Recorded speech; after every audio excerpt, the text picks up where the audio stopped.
दोस्तों नमस्कार, मैं यतेन सिंह। आप लोग स्वस्थ होंगे, मस्त होंगे। ये कहानी मात्र 4 मिनट की है जो शायद आपकी ज़िंदगी बदल दे। तो प्लीज़ आप लोगों से निवेदन है कि इसको स्किप ना करें। किसी ने बड़े कमाल की बात कही है कि बारिश के पानी की एक बूंद अगर तवे पर पड़ती है तो वह वाष्प बनकर उड़ जाती है।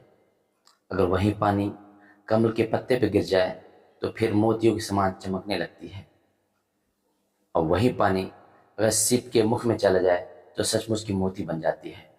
पानी तो वही होती है, बस पानी की संगत बदलती है। दोस्तों, कहानी की शुरुआत होती है। एक राजा होता है, वह अपने सैनिकों के साथ शिकार करने के लिए जंगल में जाता है। बहुत देर तक जो है शिकार ढूंढता है, लेकिन उसको कोई शिकार नहीं मिलता। इत्तेफाक से उसके सामने से एक हिरन बड़ी तेजी से दौड़ता हुआ निकल जाता है। उसके सैनिक देखते ही रह जाते हैं। राजा इस पर बहुत क्रोधित होता है और अपने सैनिकों को बहुत डांटता है और कहता है कि हमारे सामने से शिकार निकल गया और तुम लोग कुछ नहीं कर सके। तुम लोग अभी मेरे सामने से हट जाओ।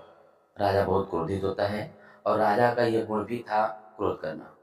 राजा पहले से भी बहुत क्रोधित था और उसके अंदर क्रोध कूट कूट कर भरा हुआ था।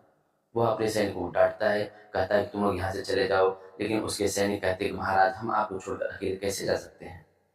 राजा और तमतमा जाता है और कहता है कि ये घोड़ा भी और तुम लोग यहाँ से तुरंत चले जाओ, मैं पैदल ही आऊँगा। सैनिक बेचारे क्या करते, राजा के आदेश का पालन करना था। सैनिक घोड़े को लेकर के अपने राज्य की तरफ निकल जाते हैं। राजा जो है धनुष बाण लेकर के थका हुआ जंगल में चलता रहता है और एक बरगद का पेड़ पड़ता हुआ उसके नीचे बैठ जाता है। ठंडी ठंडी हवा चलती है। राजा पहले से बहुत थका हुआ था और वह उस बरगद के पेड़ के नीचे सो जाता है। कुछ देर बाद वहां पर एक कौवा आता है, बरगद पर बैठ जाता है और वह कौवा राजा के ऊपर बीट कर देता है। राजा के कपड़े खराब हो जाते हैं, लेकिन राजा को इस बात का एहसास नहीं होता क्योंकि वह थक चुका था और गहरी निद्रा में था। कुछ देर बाद कौवा उठ के वहां चला जाता है और धीरे धीरे शाम होने लगती है। तभी वहां पर एक हंस आता है और बैठ जाता है।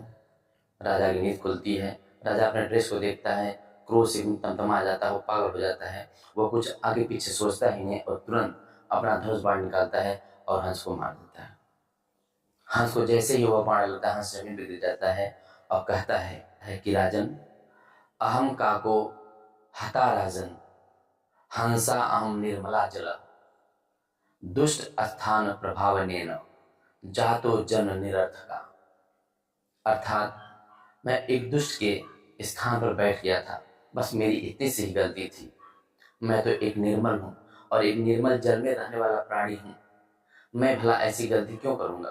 राजा बहुत पश्चाताप करता है, बार बार हंस से माफी मांगता है, लेकिन बाण तो इतना तीखा होता है कि वह हंस अब बहुत देर तक इस दुनिया में रहने वाला नहीं है। और वो कहता है कि राजन, कोई भी कार्य करें लेकिन सोच समझ के करें। इनसे दो बातें हमेशा याद रखिएगा कि आपकी संगत अच्छी होनी चाहिए। आपके साथ हमेशा पॉजिटिव वाले ही लोग हों जो आपको सही दिशा दे सकें, जो आपको आगे बढ़ा सकें। और दूसरी चीज़, क्रोध में कभी भी कोई निर्णय नहीं लेना चाहिए। क्रोध में कभी भी कोई कार्य नहीं करना चाहिए, क्योंकि दोनों का परिणाम हमेशा बुरा होता है, जैसे आज आपने मेरे साथ किया। क्यों? इस कहानी का मोरल बस इतना ही था कि आपकी कंपनी अच्छी होनी चाहिए और क्रोध में कोई भी डिसीजन या कोई भी कार्य न करें। फिर मिलते हैं अगले एपिसोड में। प्लीज़ हमारे इस चैनल को लाइक और सब्सक्राइब कर लें। धन्यवाद।